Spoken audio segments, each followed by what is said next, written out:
కథ జంతువుల రాజ్యం. ఒకప్పుడు ఆనందంగా జీవించేది. సింహం జంతురాజు. సింహం అరణ్యవనానికి రాజు. దాని ధైర్యవంతమైన యుద్ధ నైపుణ్యాల వల్ల అది ఇతర జంతువులకు సంరక్షణ కలిగించేది. సింహం తన సామ్రాజ్యాన్ని ప్రశాంతంగా ఉంచడానికి న్యాయంగా పరిపాలించేది.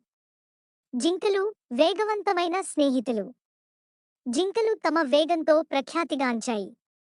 వారి వేగం మాత్రమే కాక వారు చురుకైన ప్రవర్తనతో కూడా ప్రసిద్ధి చెందాయి. అరణ్యవనంలోని జంతువులందరూ జింకలను అభినందించేవారు. పులులు ఆహార యోధులు. పులులు వారి ధైర్యం మరియు బలంతో ప్రసిద్ధి చెందాయి. వారు ఆహార సాధనలో వారి నైపుణ్యంతో ప్రశంసలు అందించేవారు. పులులు వారి యుద్ధ నైపుణ్యాలతో కూడా ప్రసిద్ధి చెందాయి.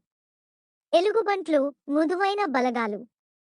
ఎలుగుబంట్లు తమ మృదువైన ప్రవర్తనతో మరియు బలంతో ఇతర జంతువులకు సహాయం చేసేవారు.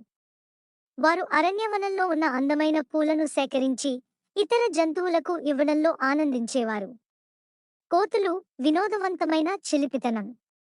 కోతులు అరణ్యవనంలో వినోదం, చిలిపితనానికి ప్రసిద్ధి. వారి చిలిపితనంతో ఇతర జంతువులను కూడా నవ్వించేవారు. కోతులు ప్రతిరోజు కొత్త ఆటలు ఆడేవారు. ఏనుగులు శక్తివంతమైన రక్షకులు. ఏనుగులు తమ బలంతో మరియు జ్ఞానంతో ప్రఖ్యాతిగాంచాయి. వారు అరణ్యవనాన్ని రక్షించే బాధ్యతను తీసుకున్నాయి. ఎప్పుడు ఏదైనా సమస్య వచ్చినప్పుడు ఏనుగులు ముందుకు వచ్చి దానిని పరిష్కరించేవారు. ఉపసంహారం. ఇలా అరణ్యవనంలోని ప్రతి జంతువు తమదైన పాత్రలో ప్రశాంతంగా, ఆనందంగా జీవించేవారు.